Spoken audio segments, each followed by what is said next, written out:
ನಮಸ್ತೆ, ನನ್ನ ಚಾನೆಲ್ಗೆ ಸ್ವಾಗತ. ಇವತ್ತಿನ ವಿಡಿಯೋದಲ್ಲಿ ಸಿರಿ ಕನ್ನಡ ಪ್ರಥಮ ಭಾಷೆ ಕನ್ನಡ ಪಠ್ಯಪುಸ್ತಕದ ಭಾಗ 1 10ನೇ ತರಗತಿಯ ಗದ್ಯ ಭಾಗ 1 ನಮ್ಮ ಭಾಷೆಯ ಪ್ರಶ್ನೋತ್ತರಗಳು.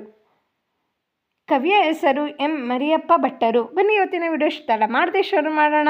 ಇವರೇ ಕವಿ ಎಂ ಮರಿಯಪ್ಪ ಭಟ್ಟರು. ಎಲ್ಲರಿಗೂ ಗೊತ್ತಿರೋ ಹಾಗೆ ಕೃತಿಕಾರರ ಪರಿಚಯದಿಂದ ಶುರು ಮಾಡೋಣ. ಹಾಗೆ ಅದಾದ ಮೇಲೆ ಅಭ್ಯಾಸದಲ್ಲಿ ಕೊಟ್ಟಿರುವ ಪ್ರಶ್ನೆಗಳು ಒಂದು ವಾಕ್ಯದಲ್ಲಿ, ಹಾಗೆ 2-3 ವಾಕ್ಯಗಳು, 8-10 ವಾಕ್ಯಗಳು, ಹಾಗೆ ಸಂದರ್ಭ ಸಹಿತ ಸ್ವಾರಸ್ಯವನ್ನು ವಿವರಿಸಿ, ಹಾಗೆ ಬಿಟ್ಟಿರೋ ಸ್ಥಳ ತುಂಬಿರಿ, ಹೊಂದಿಸಿ ಬರೆಯಿರಿ, ಹಾಗೆ ಭಾಷಾ ಚಟುವಟಿಕೆ. ಇಲ್ಲಿ ಕೃತಿಕಾರರ ಪರಿಚಯ. ಕವಿಯ ಹೆಸರು ಎಂ ಮರಿಯಪ್ಪ ಭಟ್ಟರು. ಇವರ ಕಾಲ 1906. ಸ್ಥಳ ದಕ್ಷಿಣ ಕನ್ನಡ ಜಿಲ್ಲೆ ಪುತ್ತೂರು ತಾಲೂಕಿನ ಶಬಕ ಗ್ರಾಮ. ಇವರ ವೃತ್ತಿ ಬಹುಭಾಷಾ ವಿದ್ವಾಂಸರಾದ ಇವರು ದ್ರಾವಿಡ ಭಾಷೆಗಳನ್ನು ತುಲನಾತ್ಮಕ ಅಧ್ಯಯನ ಮಾಡುವುದರೊಂದಿಗೆ ನಿಘಂಟು ರಚನೆಯಲ್ಲಿ ಅನುಪಮ ಸೇವೆಗೈದರು.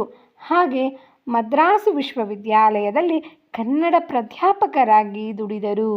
ಹಾಗೆ ಇವರ ಕೃತಿಗಳು ನೋಡೋದಾದರೆ, ಹಾಗೆ ತುಳು ಇಂಗ್ಲಿಷ್ ನಿಘಂಟು, ಅಭಿನವ ಮುಂಗರಾಜನ ನಿಘಂಟು, ಹಾಗೆ ಜಾತಕ ತಿಲಕಂ, ಛಂದಸಾರ, ಇದು ಇವರ ಕೃತಿಗಳು. ಇದಾದ ಮೇಲೆ ಪ್ರಶಸ್ತಿಗಳು ಯಾವುದಂತ ನೋಡೋಣ ಬನ್ನಿ. ಕರ್ನಾಟಕ ಸರ್ಕಾರದ ಪುರಸ್ಕಾರ ಸಾಹಿತ್ಯ ಅಕಾಡೆಮಿ ಪ್ರಶಸ್ತಿ ಸಿಕ್ಕಿದೆ ಇವರಿಗೆ. ಹಾಗೆ ಪ್ರಸ್ತುತ ಗದ್ಯ ಭಾಗವನ್ನು ಎಂ ಮರಿಯಪ್ಪ ಭಟ್ಟ ಅವರ ಕನ್ನಡ ಸಂಸ್ಕೃತಿ ಕೃತಿಯಿಂದ ಆಯ್ಕೆ ಮಾಡಲಾಗಿದೆ. ಇದಿಷ್ಟು ಇವರ ಕೃತಿಕಾರರ ಪರಿಚಯ. ಇದಾದ ಮೇಲೆ ಅಭ್ಯಾಸದಲ್ಲಿ ನೋಡೋದಾದರೆ ಕೊಟ್ಟಿರೋ ಪ್ರಶ್ನೆಗಳಿಗೆ ಒಂದು ವಾಕ್ಯದಲ್ಲಿ ಉತ್ತರಿಸಿರಿ ಅಂತ ಇದೆ. ಮೊದಲನೇ ಪ್ರಶ್ನೆ ನೋಡ್ಬಿಡೋಣ. ಭಾಷೆ ಯಾವುದಕ್ಕೆ ಸಾಧನವಾಗಿದೆ? ಉತ್ತರ, ನಮ್ಮ ಸುತ್ತಮುತ್ತಲಿನವರೊಡನೆ ವ್ಯವಹರಿಸುವುದಕ್ಕೆ ಹಾಗೂ ವಿಚಾರ ವಿನಿಮಯ ಮಾಡುವುದಕ್ಕೆ ಭಾಷೆ ಒಂದು ಅಮೂಲ್ಯ ಸಾಧನವಾಗಿದೆ. ಅರ್ಥ ಆಯ್ತಾ ಮಕ್ಕಳೇ? ಇದಾದ ಮೇಲೆ ಎರಡನೇ ಪ್ರಶ್ನೆಗೆ ಹೋಗೋಣ ಬನ್ನಿ. ಪ್ರಾಣಿಗಳು ತಮ್ಮ ಮಕ್ಕಳಿಗೆ ಯಾವ ವಿಚಾರವಾಗಿ ತರಬೇತು ಕೊಡುತ್ತದೆ? ಉತ್ತರ, ಪ್ರಾಣಿಗಳು ತಮ್ಮ ಮಕ್ಕಳಿಗೆ ಚಲನವಲನಗಳ ವಿಷಯವಾಗಿ, ಆಹಾರ ವಿಚಾರಗಳ ವಿಚಾರವಾಗಿ ತರಬೇತು ಕೊಡುತ್ತವೆ. ಹಾಗೆ ಮೂರನೇ ಪ್ರಶ್ನೆ ನೋಡೋದಾದರೆ, ಮನುಷ್ಯನಿಗೆ ಲೆಕ್ಕವಿಡುವ ಅವಶ್ಯಕತೆ ಯಾವಾಗ ಉಂಟಾಯಿತು? ಉತ್ತರ, ಸಂಚಾರಿ ಜೀವನವನ್ನು ತ್ಯಜಿಸಿ ಒಂದೆಡೆ ಬೀಡು ಬಿಟ್ಟು ಆಸ್ತಿ, ಮನೆ, ಬದುಕು ಮೊದಲಾದ ಭಾವನೆಗಳನ್ನು ಕಳೆಯುವುದಕ್ಕೆ ಎಂದು ಪ್ರಾರಂಭ ಮಾಡಿದನು. ಅಂದು ಮನುಷ್ಯನಿಗೆ ಲೆಕ್ಕವಿಡುವ ಅವಶ್ಯಕತೆ ಉಂಟಾಯಿತು. ನಾಲ್ಕನೇ ಪ್ರಶ್ನೆ, ಎಣ್ಣೆ ತುಪ್ಪದ ಮಿಶ್ರಣ ಬೇಡವೆಂದು ಹೇಳಿದವರು ಯಾರು? ನಾಲ್ಕನೇ ಪ್ರಶ್ನೆ ಉತ್ತರ, ಎಣ್ಣೆ ತುಪ್ಪದ ಮಿಶ್ರಣ ಬೇಡವೆಂದು ಹೇಳಿದವರು ಕವಿ ನಯಸೇನ. ಐದನೇ ಪ್ರಶ್ನೆ, ಕನ್ನಡಕ್ಕೆ ಪರ್ಷಿಯನ್ ಶಬ್ದಗಳು ಯಾವಾಗ ಬಂದವು? ಮಹಾಮದ್ದೀಯರ ಆಳ್ವಿಕೆಯ ಅವಧಿಯಲ್ಲಿ ಪರ್ಷಿಯನ್ ಭಾಷೆಯಿಂದ ಅನೇಕ ಶಬ್ದಗಳು ಕನ್ನಡಕ್ಕೆ ಬಂದವು. ಆ ವಿಭಾಗ ಕೊಟ್ಟಿರುವ ಪ್ರಶ್ನೆಗಳಿಗೆ 2-3 ವಾಕ್ಯಗಳಲ್ಲಿ ಉತ್ತರಿಸಿರಿ ಅಂತ ಇದೆ. ಮೊದಲನೇ ಪ್ರಶ್ನೆ ನೋಡೋದಾದರೆ, ವ್ಯಾವಹಾರಿಕ ಮತ್ತು ಗ್ರಾಂಥಿಕ ಭಾಷೆಯ ಲಕ್ಷಣಗಳೇನು? ಉತ್ತರ, ಭಾಷೆಗಳನ್ನು ವ್ಯಾವಹಾರಿಕ ಮತ್ತು ಗ್ರಾಂಥಿಕ ಭಾಷೆಗಳಾಗಿ ವಿಭಾಗಿಸಲಾಗಿದೆ. ಹಾಗೆ ವ್ಯಾವಹಾರಿಕವೆಂದರೆ ಏನು? ಜೀವದ ಭಾಷೆ. ಅದರಲ್ಲಿ ಜನರು ಮರಾಠಿ, ಉರ್ದು, ಇಂಗ್ಲೀಷ್ ಇವಿಷ್ಟು ವ್ಯಾವಹಾರಿಕ ಭಾಷೆ. ಹಾಗೆ ಗ್ರಾಂಥಿಕವೆಂದರೆ ಏನು? ಅಭಿವೃದ್ಧಿ ಹೊಂದಿ ಗ್ರಂಥ ರಚನೆಯಲ್ಲಿ ಉಪಯೋಗವಾದ ಭಾಷೆ. ಉದಾಹರಣೆಗೆ ಸಂಸ್ಕೃತ, ಕನ್ನಡ, ಇಂಗ್ಲೀಷ್, ಪಾಳಿ ಇತ್ಯಾದಿ. ಲಿಪಿಯ ಜಾಡು ಆರಂಭಗೊಂಡ ಬಗ್ಗೆ ಹೇಗೆ? ನವಶೀಲ ಯುಗದ ಮಾನವನಿಗೆ ಆಸ್ತಿ, ಮನೆ, ಬದುಕು ಮೊದಲಾದ ಭಾವನೆಯಿಂದ ಲೆಕ್ಕವಿಡುವ ಅವಶ್ಯಕತೆ ಉಂಟಾದ ಕಾಲವನ್ನು ಲಿಪಿಯ ಉಗಮ ಕಾಲವೆನ್ನಬಹುದು. ಓದು ಬರಹವಿಲ್ಲದ ಹಳ್ಳಿಯ ಕೆಲಸಗಾರರು ತಾವು ದಿನ ಕೆಲಸಕ್ಕೆ ಹೋದ ಲೆಕ್ಕವನ್ನು ಗೋಡೆಯ ಮೇಲೆ ಪ್ರತಿದಿನ ಒಂದೊಂದು ಗೆರೆ ಎಳೆದು ಗುರುತಿಸಿ ಕುರೆಯಲ್ಲಿ ಎಣಿಸಿ ಲೆಕ್ಕ ಹಾಕಿ ಸಂಬಳವನ್ನು ಪಡೆಯುತ್ತಾರೆ.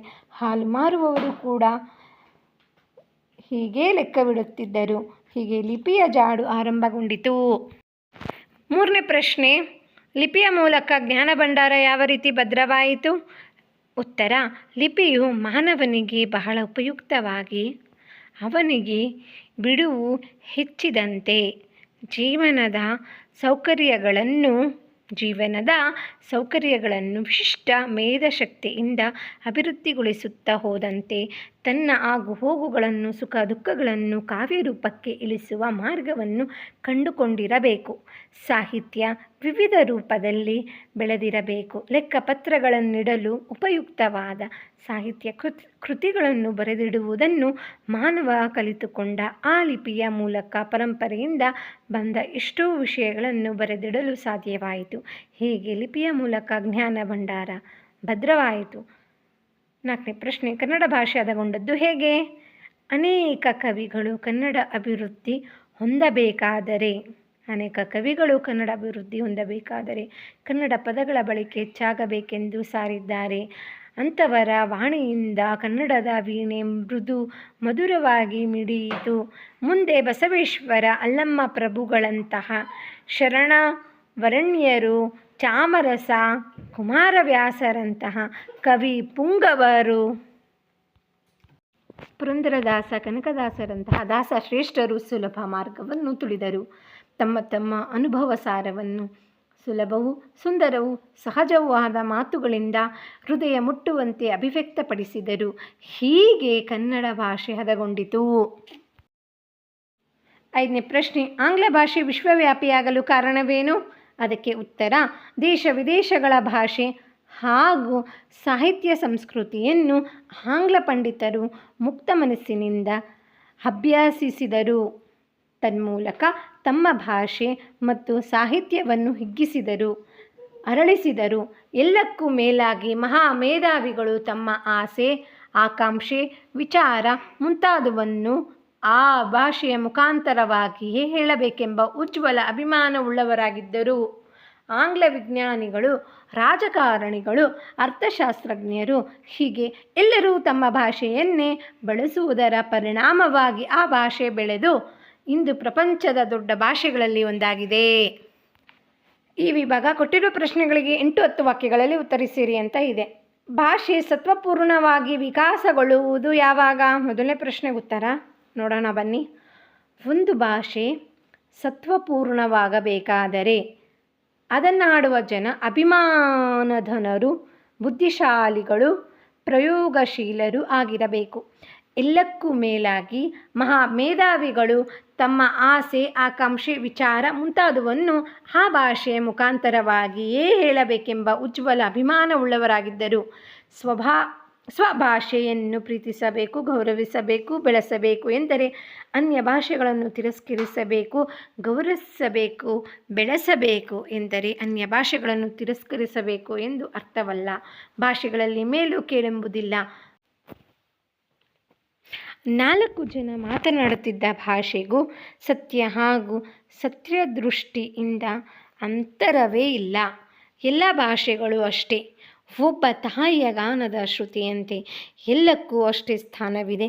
ಇದನ್ನರಿತ ಭಾರತೀಯರಾದ ನಾವು ನೆರೆಹೊರೆಯ ಭಾಷೆಗಳನ್ನು ಗೌರವಿಸಿ, ಪ್ರೀತಿಸಿ, ಅಭಿವೃದ್ಧಿಗೊಳಿಸಿದರೆ ಭಾಷೆ ಸತ್ವಪೂರ್ಣವಾಗಿ ವಿಕಾಸಗೊಳ್ಳುವುದು. 2ನೇ ಪ್ರಶ್ನೆ, ಕನ್ನಡ ಭಾಷೆ ಸಮೃದ್ಧವಾಗಿ ರೂಪುಗೊಂಡ ಬಗ್ಗೆ ಹೇಗೆ ವಿವರಿಸಿರಿ? ಹಲವು ಕವಿಗಳು ಕನ್ನಡದ ಅಭಿವೃದ್ಧಿಯಾಗಬೇಕಾದರೆ ಕನ್ನಡ ಪದ ಬಳಕೆ ಹೆಚ್ಚಾಗಬೇಕೆಂದು, ಕನ್ನಡದ ವಾಣಿಯು ಎಲ್ಲರೂ ಸುಲಭವಾಗಿ ಅರ್ಥೈಸಿಕೊಳ್ಳಲಿ ಎಂಬ ಅಭಿಪ್ರಾಯವನ್ನು ವ್ಯಕ್ತಪಡಿಸಿದರು. ಮುಂದೆ ಶರಣರು, ಕವಿ ಪುಂಗವರು, ದಾಸವರೇಣ್ಯರು ಸುಲಭ ಮಾರ್ಗವನ್ನೇ ತುಳಿದು ತಮ್ಮ ಅನುಭವದ ಸಾರದಲ್ಲಿ ಸುಲಭವೂ ಸುಂದರವೂ ಹಾಗೂ ಸಹಜವೂ ಆದ ಮಾತುಗಳಿಂದ ಹೃದಯ ಮುಟ್ಟುವಂತೆ ವ್ಯಕ್ತಪಡಿಸಿದರು. ಹಾಗೆಯೇ ಸಂಸ್ಕೃತ, ಪ್ರಾಕೃತ ಭಾಷೆಗಳಿಂದ ತತ್ಸಮ ತದ್ಭವಗಳಾಗಿ ಅನೇಕ ಶಬ್ದಗಳನ್ನು ಕನ್ನಡ ತನ್ನಲ್ಲಿ ಅಳವಡಿಸಿಕೊಂಡಿವೆ. ಮಹಮ್ಮದೀಯರ ಆಳ್ವಿಕೆಯ ಅವಧಿಯಲ್ಲಿ ಪರ್ಷಿಯನ್ ಭಾಷೆಯಿಂದ ಅನೇಕ ಶಬ್ದಗಳು ಕನ್ನಡಕ್ಕೆ ಬಂದಿವೆ. ಹಾಗೆ ಅಸಂಖ್ಯಾತ ಇಂಗ್ಲಿಷ್ ಶಬ್ದಗಳು ಕನ್ನಡಕ್ಕೆ ಉಡುಪನ್ನು ಧರಿಸಿ ಒಳಗೆ ಬಂದು ಬಿಟ್ಟಿವೆ.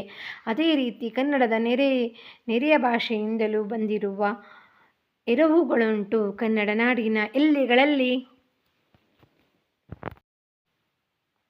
ಗಡಿ ಜನರ ವ್ಯವಹಾರ ಸಂಪರ್ಕಗಳಿಂದ ನೆರೆ ಮಾತುಗಳಲ್ಲಿ ಕೊಳ್ಳುಕೊಡುಗೆ ನಡೆಯುತ್ತಲೇ ಇದೆ. ಇದರಿಂದ ಕನ್ನಡವು ಅದರ ನೆರೆ ನುಡಿಗಳು ಪರಸ್ಪರ ಹೊರಹುಗಳಿಂದ ಅಭಿವೃದ್ಧಿ ಹೊಂದುತ್ತೇವೆ. ಈ ರೀತಿಯಲ್ಲಿ ಕನ್ನಡ ಭಾಷೆ ಸಮೃದ್ಧವಾಗಿ ರೂಪುಗೊಂಡಿವೆ. ಇದಾದಮೇಲೆ ಈ ವಿಭಾಗ ನೋಡೋದಾದರೆ ಸಂದರ್ಭ ಸಹಿತ ಸ್ವಾರಸ್ಯವನ್ನು ವಿವರಿಸಿರಿ. ಮೊದಲನೇ ಪ್ರಶ್ನೆ ನೋಡೋದಾದರೆ ಸಂಸ್ಕೃತಿಯ ಇತಿಹಾಸ ಉಳಿಯಿತು. ಇದಕ್ಕೆ ಉತ್ತರ ಆಯ್ಕೆ. ಈ ವಾಕ್ಯವನ್ನು ಎಂ ಮರಿಯಪ್ಪ ಭಟ್ಟರು ಬರೆದಿರುವ ಕನ್ನಡ ಸಂಸ್ಕೃತಿ ಎಂಬ ಪ್ರಬಂಧ ಸಂಕಲನದಿಂದ ಆಯ್ದ ನಮ್ಮ ಭಾಷೆ ಎಂಬ ಪಾಠದಿಂದ ಆರಿಸಲಾಗಿದೆ. ಇದಕ್ಕೆ ಸಂದರ್ಭ ನೋಡೋದಾದರೆ ಮಾನವನ್ನು ಲಿಪಿಯನ್ನು ಕಂಡುಕೊಂಡ ನಂತರ ಲೆಕ್ಕಪತ್ರಗಳನ್ನಿಡಲು ಉಪಯುಕ್ತವಾದ ಸಾಹಿತ್ಯ ಕೃತಿಗಳನ್ನು ಬರೆದಿಡುವುದನ್ನು ಮತ್ತೊಮ್ಮೆ ಮಾನವನು ಲಿಪಿಯನ್ನು ಕಂಡುಕೊಂಡ ನಂತರ ಲೆಕ್ಕಪತ್ರಗಳನ್ನಿಡಲು ಉಪಯುಕ್ತವಾದ ಸಾಹಿತ್ಯ ಕೃತಿಗಳನ್ನು ಬರೆದಿಡುವುದನ್ನು ಮಾನವ ಕಲಿತುಕೊಂಡ. ಆ ಲಿಪಿಯ ಮೂಲಕ ಪರಂಪರೆಯಿಂದ ಬಂದ ಇಷ್ಟೂ ವಿಷಯಗಳನ್ನು ಬರೆದಿಡಲು ಸಾಧ್ಯವಾಯಿತು. ಅಜ್ಞಾನ ಭಂಡಾರ ಭದ್ರವಾಯಿತು ಎಂದು ಹೇಳುವ ಸಂದರ್ಭದಲ್ಲಿ ಕವಿ ಸಂಸ್ಕೃತಿಯ ಇತಿಹಾಸ ಉಳಿಯಿತು ಎಂದು ಹೇಳಿದ್ದಾರೆ. ಹಾಗೆ ಇದರ ಸ್ವಾರಸ್ಯ ನೋಡೋದಾದರೆ, ಸಂಸ್ಕೃತಿಯ ಇತಿಹಾಸ ಉಳಿಯುವಲ್ಲಿ ಲಿಪಿ ಎಷ್ಟೇ ಮಹತ್ವಪೂರ್ಣವಾಗಿದೆ ಎಂಬುದನ್ನು ಲೇಖಕರು ವಿವರಿಸಿರುವುದು ಅತ್ಯಂತ ಸ್ವಾರಸ್ಯಪೂರ್ಣವಾಗಿದೆ. ತಕ್ಕುದೇ ಬೆರೆಸಲ್ಕೆ ಘೃತಮಂ ತೈಲಮಂ. ಇದಕ್ಕೆ ಉತ್ತರ ಆಯ್ಕೆ. ಈ ವಾಕ್ಯವನ್ನು ಮರಿಯಪ್ಪ ಭಟ್ರು ಬರೆದಿರುವ ಕನ್ನಡ ಸಂಸ್ಕೃತಿ ಎಂಬ ಪ್ರಬಂಧ ಸಂಕಲನದಿಂದ ಆಯ್ದ ನಮ್ಮ ಭಾಷೆ ಎಂಬ ಪಾಠದಿಂದ ಆರಿಸಲಾಗಿದೆ. ಯಾವ ಸಂದರ್ಭ? ಕನ್ನಡಕ್ಕೆ ಬಹಳ ಪ್ರಾಚೀನ ಕಾಲದಿಂದಲೂ ಸಂಸ್ಕೃತದ ಘೋಷಣೆ ದೊರೆಯುತ್ತಾ ಬಂದಿದೆ. ವೈದಿಕ ಹಾಗೂ ಜೈನ ಧಾರ್ಮಿಕ ತತ್ವಗಳನ್ನು ಕನ್ನಡದಲ್ಲಿ ವಿವರಿಸಬೇಕೆಂಬ ಅಭಿಲಾಷೆಯಿಂದ ಅನೇಕ ಪಂಡಿತರು ಉತ್ತಮ ಕಾವ್ಯಗಳನ್ನು ರಚಿಸಿದರು. ಆದರೆ ಅವರಲ್ಲಿ ಅನೇಕರು ಕನ್ನಡವನ್ನು ಸಂಸ್ಕೃತಮಯನಾಗಿ ಮಾಡಿಬಿಟ್ಟರು. ಇಂಥ ಪರಿಸ್ಥಿತಿಯನ್ನು ಗಮನಿಸಿ ನಯಸೇನ ಕವಿ ಈ ಮೇಲ್ಕಂಡ ಮಾತನ್ನು ಹೇಳಿದ್ದಾರೆ. ಸ್ವಾರಸ್ಯ: ಕನ್ನಡ ಮತ್ತು ಸಂಸ್ಕೃತದ ಅಸ್ವಾದ ಮಿಶ್ರಣ ಬಗ್ಗೆ ಆಕ್ಷೇಪಿಸುತ್ತಾ ನಯಸೇನ ಕವಿ ಉದಾಹರಣೆ ಸಹಿತ ವಿವರಿಸುವುದು ಇಲ್ಲಿ ಅತ್ಯಂತ ಸ್ವಾರಸ್ಯಪೂರ್ಣವಾಗಿ ಮೂಡಿಬಂದಿದೆ. ಸಿಗುರು ತೆಗೆದ ಕಬ್ಬಿನಂತೆ ಉಷ್ಣ ಅಳಿದ ಹಾಲಿನಂತೆ. ಇದಕ್ಕೆ ಉತ್ತರ ಆಯ್ಕೆ. ಈ ವಾಕ್ಯವನ್ನು ಮರಿಯಪ್ಪ ಭಟ್ಟರು ಅವರು ಬರೆದಿರುವ ಕನ್ನಡ ಸಂಸ್ಕೃತಿ ಎಂಬ ಪ್ರಬಂಧ ಸಂಕಲನದಿಂದ ಆಯ್ದ ನಮ್ಮ ಭಾಷೆ ಎಂಬ ಪಾಠದಿಂದ ಆರಿಸಲಾಗಿದೆ. ಸಂದರ್ಭ: ಅನೇಕ ಕವಿಗಳು ಕನ್ನಡ ಅಭಿವೃದ್ಧಿ ಹೊಂದಬೇಕಾದರೆ ಕನ್ನಡ ಪದಗಳ ಬಳಕೆ ಹೆಚ್ಚಾಗಬೇಕೆಂದು ಸಾರಿದ್ದಾರೆ. ಶರಣರು, ಕವಿಪುಂಗವರು, ದಾಸ ಶರಣೆಯರು ಸುಲಭ ಮಾರ್ಗವನ್ನೇ ತುಳಿದರು. ತಮ್ಮ ತಮ್ಮ ಅನುಭವ ಸಾರವನ್ನು ಸುಲಭವೂ ಸುಂದರವೂ ಸಹಜವೂ ಆದ ಮಾತುಗಳಿಂದ ಹೃದಯ ಮುಟ್ಟುವಂತೆ ಅಭಿವ್ಯಕ್ತಪಡಿಸಿದರು. ಹೀಗೆ ಕನ್ನಡ ಭಾಷೆ ಹದಗೊಂಡಿತು ಎಂದು ಹೇಳುವ ಸಂದರ್ಭದಲ್ಲಿ ಕವಿ ಮಹಾಲಿಂಗರವರು ಸಿಗುರು ತೆಗೆದ ಕಬ್ಬಿನಂತೆ ಉಷ್ಣ ಅಳಿದ ಹಾಲಿನಂತೆ ಎಂದು ಹೇಳಿದ್ದಾರೆ. ಸ್ವಾರಸ್ಯ: ಕನ್ನಡ ಭಾಷೆ ಎಷ್ಟು ಸುಲಲಿತ ಎಂಬುದಕ್ಕೆ ಮಹಾಲಿಂಗರಂಗ ಕೊಟ್ಟ ಹೋಲಿಕೆ ಇಲ್ಲಿ ಅತ್ಯಂತ ಸ್ವಾರಸ್ಯಪೂರ್ಣವಾಗಿ ಮೂಡಿಬಂದಿದೆ. ಹಾಗೆ 4ನೇ ಪ್ರಶ್ನೆ ನೋಡೋದಾದರೆ, ಒಬ್ಬ ತಾಯಿಯ ಗಾನದ ಶ್ರುತಿಯಂತೆ ಆಯ್ಕೆ. ಈ ವಾಕ್ಯವನ್ನು ಮರಿಯಪ್ಪ ಭಟ್ಟರು ಅವರು ಬರೆದಿರುವ ಕನ್ನಡ ಸಂಸ್ಕೃತಿ ಎಂಬ ಪ್ರಬಂಧ ಸಂಕಲನದಿಂದ ಆಯ್ದ ನಮ್ಮ ಭಾಷೆ ಎಂಬ ಪಾಠದಿಂದ ಆರಿಸಲಾಗಿದೆ. ಸೊ ಯಾವ ಸಂದರ್ಭ? ಲೇಖಕರು ಭಾಷಾ ಸೌಹಾರ್ದತೆಯ ಬಗ್ಗೆ ತಿಳಿಸುತ್ತಾ ಸ್ವಭಾಷೆಯನ್ನು ಪ್ರೀತಿಸಬೇಕು, ಗೌರವಿಸಬೇಕು, ಬೆಳೆಸಬೇಕು ಎಂದರೆ ಅನ್ಯ ಭಾಷೆಗಳನ್ನು ತಿರಸ್ಕರಿಸಬೇಕು ಎಂದು ಅರ್ಥವಲ್ಲ. ಭಾಷೆಗಳಲ್ಲಿ ಮೇಲು ಕೀಳೆಂಬುದಿಲ್ಲ. 4 ಜನ ಮಾತನಾಡುತ್ತಿದ್ದ ಭಾಷೆಗೂ 40 ಲಕ್ಷ ಜನ ಮಾತನಾಡುತ್ತಿದ್ದ ಭಾಷೆಗೂ ಸತ್ಯ ಹಾಗೂ ಸತ್ಯ ದೃಷ್ಟಿಯಿಂದ ಅಂತರವೇ ಇಲ್ಲ. ಎಲ್ಲ ಭಾಷೆಗಳು ಅಷ್ಟೇ. ಒಬ್ಬ ತಾಯಿಯ ಗಾನದ ಶ್ರುತಿಯಂತೆ ಎಲ್ಲಕ್ಕೂ ಅಷ್ಟೇ ಸ್ಥಾನವಿದೆ ಎಂದು ಹೀಗೆ ಹೇಳಿದ್ದಾರೆ. ಹಾಗೆ ಸ್ವಾರಸ್ಯ ಅಂದ್ರೇನು? ಭಾಷೆಯ ಬಗ್ಗೆ ಅಂಧಾಭಿಮಾನ, ದುರಾಭಿಮಾನ ಬೆಳೆಸಿಕೊಳ್ಳದೆ ಎಲ್ಲ ಭಾಷೆಗಳನ್ನು ಗೌರವಿಸಿ, ಪ್ರೀತಿಸಿ, ಅಭಿವೃದ್ಧಿಗೊಳಿಸಿದ್ದರೆ ದೇಶದ ಸಂಸ್ಕೃತಿ ಮುಂದುವರಿಯುತ್ತದೆ ಎಂಬುದು ಇಲ್ಲಿ ಸ್ವಾರಸ್ಯಪೂರ್ಣವಾಗಿದೆ. ಬಿಟ್ಟಿರುವ ಸ್ಥಳಗಳನ್ನು ಸೂಕ್ತ ಪದಗಳಿಂದ ತುಂಬಿರಿ ಅಂತ ಇದೆ. ವಿಭಾಗ: ಭಾಷೆ ಇದ್ದು ಅದರ ಪೀಯೂಷ ಅಂದರೆ ಅಮೃತ ಕುಡಿದು ಅರಗಿಸಿಕೊಳ್ಳದ ವ್ಯಕ್ತಿ ಜಂತುವೇ ಸರಿ. ಕನ್ನಡಕ್ಕೆ ಬಹಳ ಪ್ರಾಚೀನ ಕಾಲದಿಂದಲೂ ಸಂಸ್ಕೃತ ಘೋಷಣೆ ದೊರೆಯುತ್ತಾ ಬಂದಿದೆ. ಕನ್ನಡ ದ್ರಾವಿಡ ಭಾಷಾ ವರ್ಗಕ್ಕೆ ಸೇರಿದೆ. ಇಂಗ್ಲಿಷ್ ಶಬ್ದಗಳು ಕನ್ನಡ ಉಡುಪನ್ನು ಧರಿಸಿ ಒಳಗೆ ಬಂದು ಬಿಟ್ಟಿವೆ. ನಮ್ಮ ಭಾಷೆ ಗದ್ಯ ಭಾಗದ ಆಕಾರಗಳಂಥ ಕನ್ನಡ ಸಂಸ್ಕೃತಿ ಅಂದರೆ ಪ್ರಬಂಧ ಸಂಕಲನ. ಆಯಿತಾ? ಇದಾದ ಮೇಲೆ ಹೊಂದಿಸಿ ಬರೆಯಿರಿ ಅಂತ ಕೊಟ್ಟಿದ್ದಾರೆ. ವ್ಯಾವಹಾರಿಕ: ಶ್ರವಣ, ದಾಸರು, ಕೀರ್ತನೆಗಳು, ದಿವಾನ ಎಂದರೆ ಅನ್ಯ ದೇಶ್ಯ. ಹಾಗೆ ಗ್ರಾಂಥಿಕ ಎಂದರೆ ಚಾಕುಷ, ಶಿವಶರಣರು ಎಂದರೆ ವಚನಗಳು. ಇದಿಷ್ಟು ಹೊಂದಿಸಿ ಬರೆ. ಹಾಗೆ ಪ್ರಾಯೋಗಿಕ ಅಭ್ಯಾಸದಲ್ಲಿ ಕೊಟ್ಟಿರೋ ಪದಗಳನ್ನು ಸ್ವಂತ ವಾಕ್ಯಗಳಲ್ಲಿ ಬಳಸಿ ಅಂತ ಕೊಟ್ಟಿದ್ದಾರೆ. ವಿಚಾರ ವಿನಿಮಯ, ಸಂಶೋಧಕ, ಪರಿಷ್ಕರಿಸು, ಪ್ರಗತಿಪದ. ಹಾಗೆ ಕೊಟ್ಟಿರುವ ಕನ್ನಡ ರೂಪಗಳ ಮೂಲ ರೂಪ ಬರೆಯಿರಿ. ಹೀಗೆ hotel, school, office, light, hospital ಅಂತ ಇದೆ. ಬನ್ನಿ, ವಿಚಾರ ವಿನಿಮಯ ಮಾಡುವುದಕ್ಕೆ ಭಾಷೆ ಒಂದು ಅಮೂಲ್ಯ ಸಾಧನವಾಗಿದೆ. ಸಂಶೋಧಕ: ಪುರಾತನ ಶಿಲಾಶಾಸನದ ಅರ್ಥವನ್ನು ತಿಳಿದುಕೊಳ್ಳಲು ಸಂಶೋಧಕ ತುಂಬ ಪರಿಶ್ರಮ ಪಟ್ಟರು.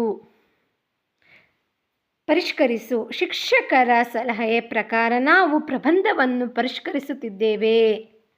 ಪ್ರಗತಿಪದ ಅಂದರೆ ಶ್ರಮ ಮತ್ತು ನಿಷ್ಠೆಯಿಂದ ಜೀವನದಲ್ಲಿ ಪ್ರಗತಿಪಥ ತಲುಪಬಹುದು. ಹಾಗೆ ಆ ವಿಭಾಗ ಹೇಳಿದ್ನಲ್ಲ, ಕೊಟ್ಟಿರುವ ಕನ್ನಡ ರೂಪಗಳ ಮೂಲ ರೂಪ ಬರೆಯಿರಿ. ಹಾಗೆ ಮೊದಲನೇದಾಗಿ ಹೋಟ್ಲು ಅಂದರೆ ಹೋಟೆಲ್. ಹೀಗೆ school, office office, light light, hospital ಹೀಗೆ. ಇದಾದಮೇಲೆ ಸೈದ್ಧಾಂತಿಕ ಭಾಷಾಭ್ಯಾಸ, ಅದರಲ್ಲಿ ಪ್ರಶ್ನೆಗಳನ್ನ ನೋಡ್ಕೊಂಡು ಹೋಗೋಣ ಬನ್ನಿ. ಕೊಟ್ಟಿರೋ ಪ್ರಶ್ನೆಗಳಿಗೆ ಉತ್ತರಿಸರಿ ಅಂತ ಇದೆ ಆ ವಿಭಾಗ.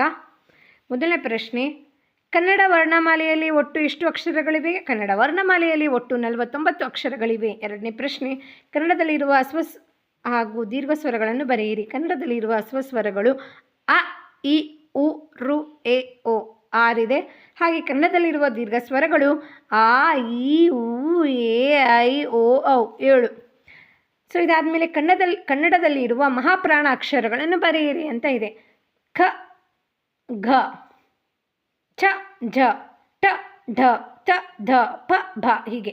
ಇದಾದಮೇಲೆ 4ನೇ ಪ್ರಶ್ನೆ ನೋಡೋದಾದರೆ, ಕನ್ನಡದಲ್ಲಿರುವ ವರ್ಗೀಯ ಅಕ್ಷರಗಳನ್ನು ಬರೆಯಿರಿ. ಖ, ಖ, ಘ, ಗ, ನ್ಯ, ಛ, ಛ, ಜ, ಝ, ನ್ಯ, ಠ, ಠ, ಢ, ಢ, ಣ, ಥ, ಥ, ದ, ದ, ನ, ಪ, ಪ, ಭ, ಬ, ಮ. ಸೊ ಇದಾದಮೇಲೆ 5ನೇ ಪ್ರಶ್ನೆ ನೋಡೋದಾದರೆ, ಕನ್ನಡದಲ್ಲಿರುವ ಅನುನಾಸಿಕಗಳನ್ನು ಪಟ್ಟಿ ಮಾಡಿ. ನ್ಯ, ಣ್ಯ, ಣ, ನ, ಮ ಇದಿಷ್ಟು ಅನುನಾಸಿಕಗಳು. ಭಾಷಾ ಚಟುವಟಿಕೆ ಕೊಟ್ಟಿರುವ ಪದಗಳಲ್ಲಿ ವಿಜಾತಿಯ ಸಂಯುಕ್ತಾಕ್ಷರಗಳನ್ನು ಆರಿಸಿ ಬರೆಯಿರಿ ಅಂತ ಇದೆ. ನೋಡಿ ಇಲ್ಲಿ ಬರ್ತಿದ್ದೀನಿ. ಹಾಗೆ ಕಾರ್ಯ, ಕತ್ತಲೆ, ಇಲ್ಲ, ಶಸ್ತ್ರ, ಎಚ್ಚರ, ಕಣ್ಣಿಗೆ ಹೀಗೆ ಕೊಟ್ಟಿದ್ದಾರೆ. ಅದರಲ್ಲಿ ನಾವು ಆರಿಸ್ಕೊಂಡು ಬರಿಬೇಕು ಯಾವುದಾದ್ರು ವಿಜಾತಿಯ ಸಂಯುಕ್ತಾಕ್ಷರಗಳು. ಕಾರ್ಯ, ಯ, ಶಸ್ತ್ರ, ಸ್ತ್ರ ಹೀಗೆ.